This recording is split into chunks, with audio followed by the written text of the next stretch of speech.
नमस्कार मंडळी. आज आणले बघा हिरवणात ताजे ताजे लेपू. आता हे मी कापून टाकलं.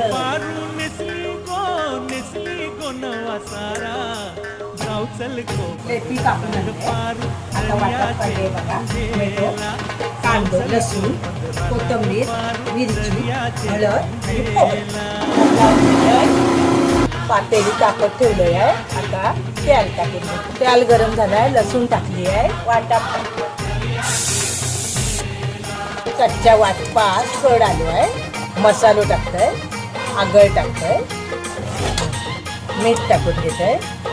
आता ही लेपीची कुटा त्याच्यात टाकून घेतोय. कोथिंबीर टाकतोय आणि 10 मिनिटं झाकून ठेवतोय. लेपीचा सुका शिजवून तयार आहे. माझ्या व्हिडिओ लाईक करा.